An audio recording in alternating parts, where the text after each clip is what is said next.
Hey, I'm Kian. I had the bright idea to draw some of my comfort or favorite characters from memory and see how close I get. So I put their names in this star bowl and pick randomly. First character that I got was Olivia from Asobi Asobase.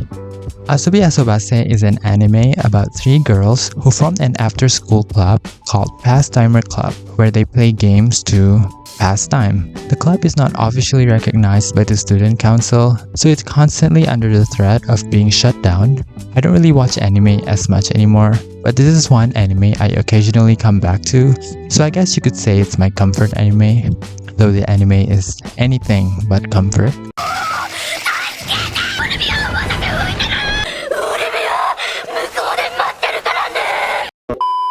Olivia is a girl with a foreign heritage who was born and raised in Japan and speaks fluent Japanese. But after transferring to this new school, she got nervous when introducing herself to the class. She stumbled upon her words and people thought that she's actually foreign.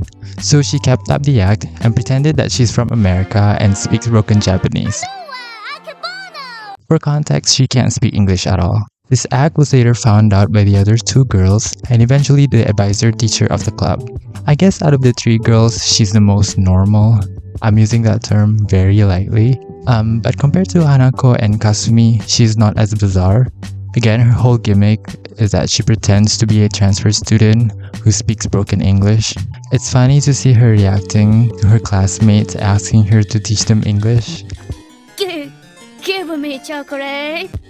I also love her design. I feel like she actually looks foreign, so her whole shtick really worked. She's the only blonde in school, if I remember correctly. The other background characters mostly have dark hair. There's this trope in anime where the characters are amazed by a blonde, foreign-looking character, but are completely unfazed by the other rainbow-haired characters among them. So I'm glad that this show didn't follow that trope. As I was drawing her in my memory, I tried to make her look foreign. Blonde hair, blue eyes. It wasn't stated where her parents are from. It wasn't America, she was just pretending to be an American. But we could assume she's Caucasian. Both her parents are foreign, so she's not mixed. Of course, she wears a school uniform. I drew her in the summer uniform because I feel like we see them the most in it. I didn't remember if they wear ribbons or ties, but I drew her with a ribbon. And I drew her skirt long because I remember the skirts being long in the show. Compared to other anime, that's good. I also tried to make her look pretty because I remember the other characters calling her pretty a lot. In fact, whenever she mentioned she has a brother, the others get very excited, only to get disappointed upon seeing him. Apparently in the manga, it was revealed that Olivia's family are descendants of vampire hunters, and a vampire put a curse on Olivia, so her brother sacrificed his good looks in exchange for his sister's life. I have no idea how the story spiraled into that, which is why we needed season 2 of the anime. I don't think we're getting it. One can only dreams. Last video I mentioned about getting back into watching anime again. Right now I'm rewatching Lucky Star for a video. Ooh. Considering how I love Asobi Asobase, it is quite surprising that I haven't watched Nichijou yet. I know that anime is at the same level of crazy from what I've seen. Hopefully I get around to watching that soon. But here is my drawing of Olivia. Let's see if I got her right. Oh, okay. She wears a tie, so I got that one wrong. But it's like a half tie. The shoes are white. Why? Why is it white? The skirt is a bit shorter than what I remembered. I feel like other than those, I got her mostly right. I think I got the hair right the most. Yeah, oh, she's got a belt as well.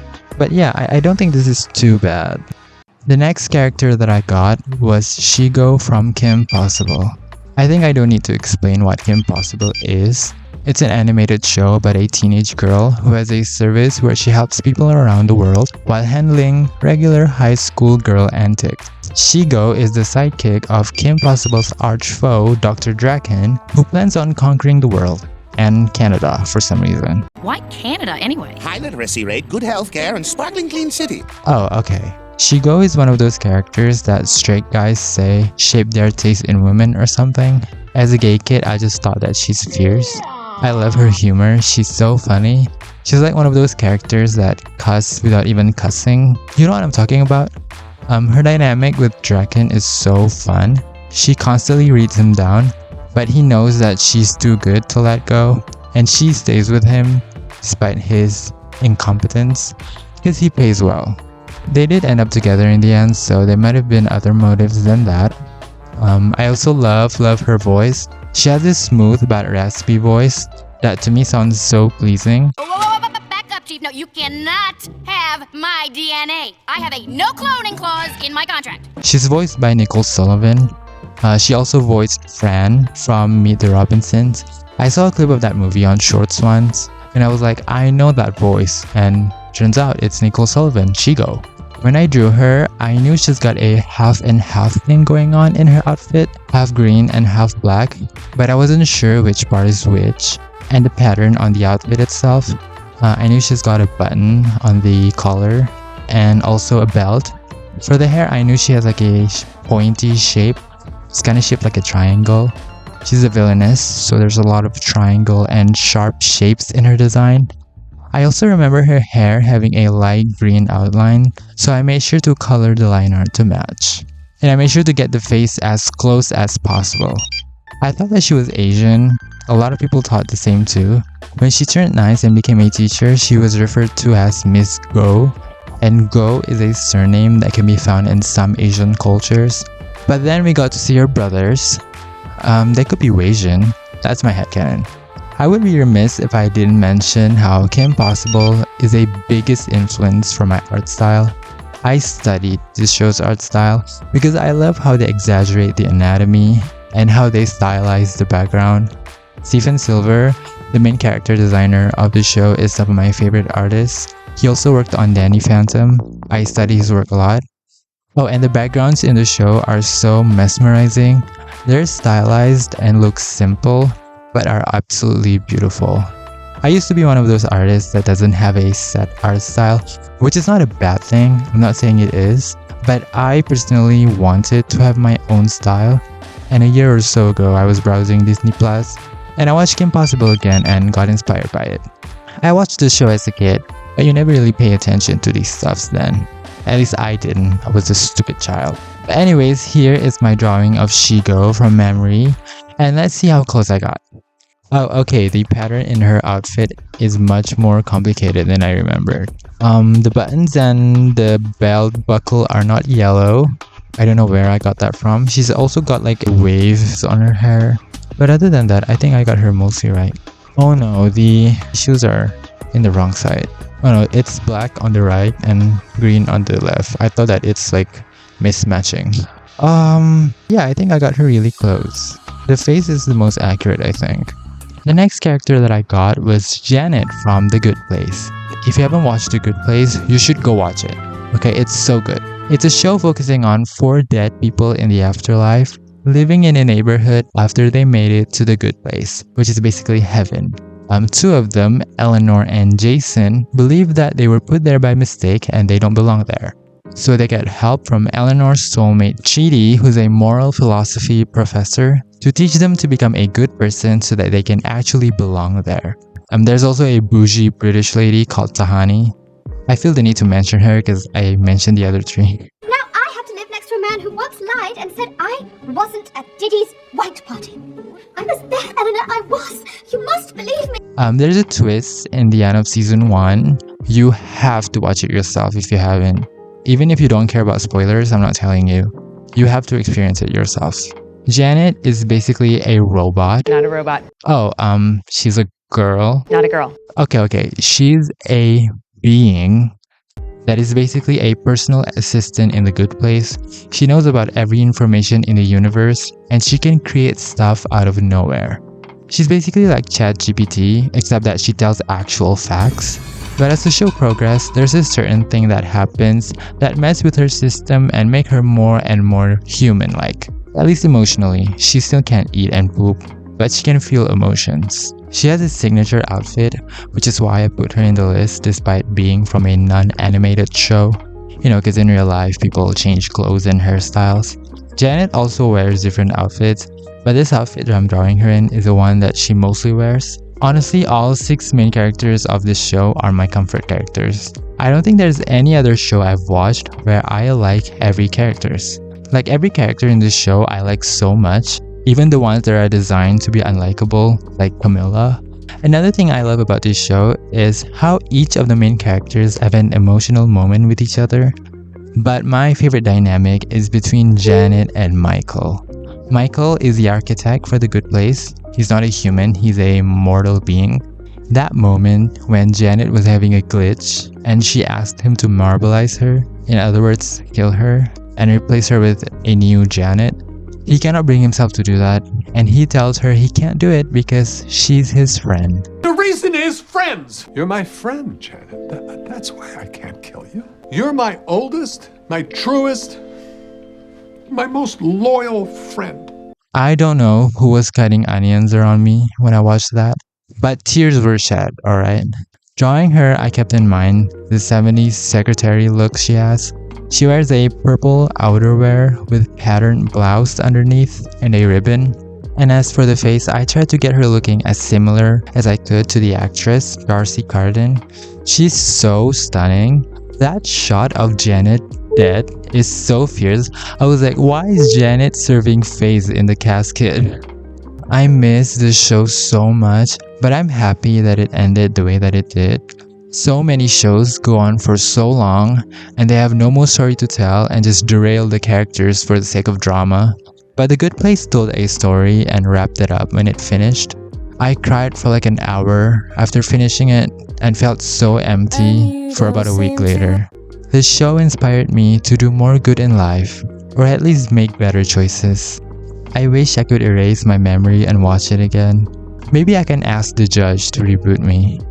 So here's Janet. Let's see the comparison. Oh, she's wearing a vest. Why did I draw her wearing a dress? Of course she's wearing a vest. Oh, and the ribbon is the same pattern as the blouse. It's because it's part of it. Oh my god, I got so many things wrong. I don't know where I got green from. There's not a single green in her outfit. If you squint, she looks like Janet. Also, what did I draw on top of the ribbon? Is it like a gem? A stone?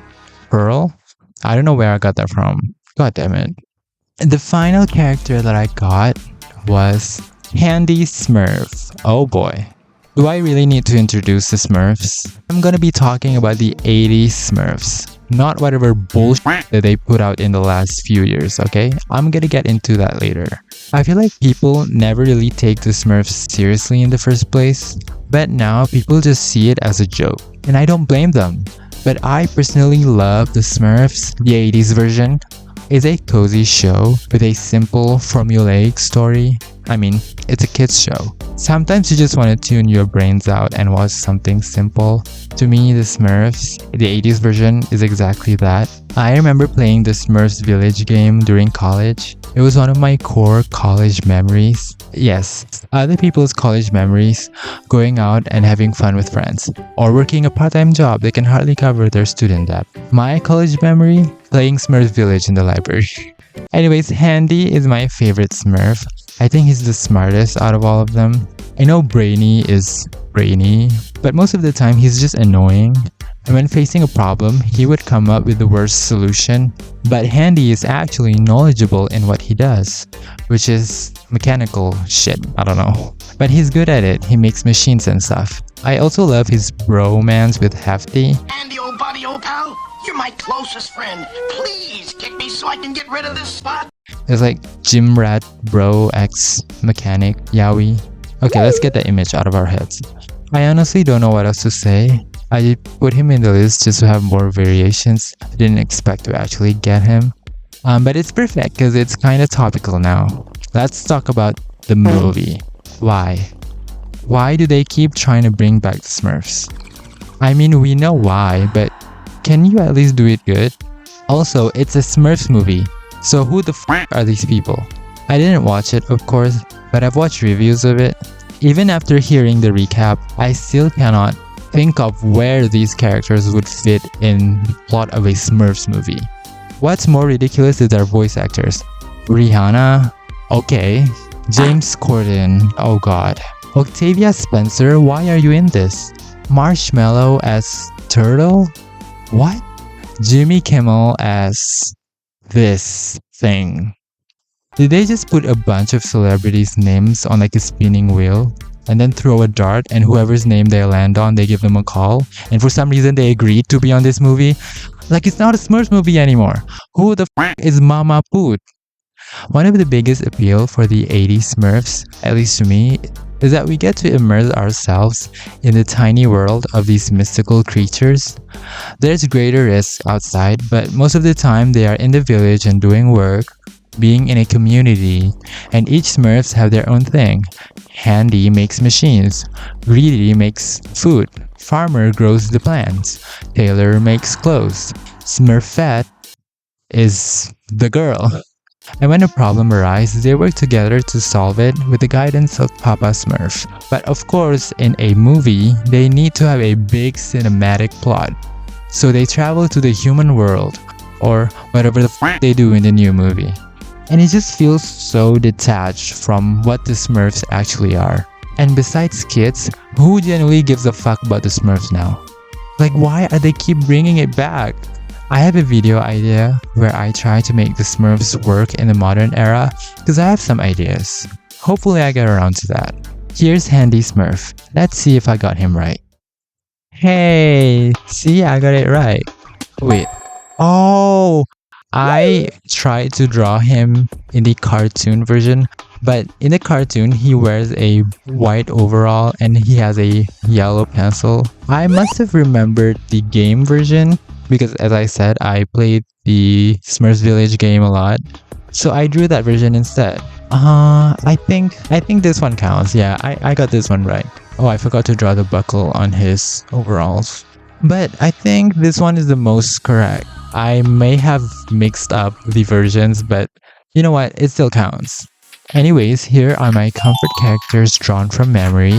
I got them mostly right, except for a couple small details. If you have been watching up until this point, thank you, and I'll see you next time.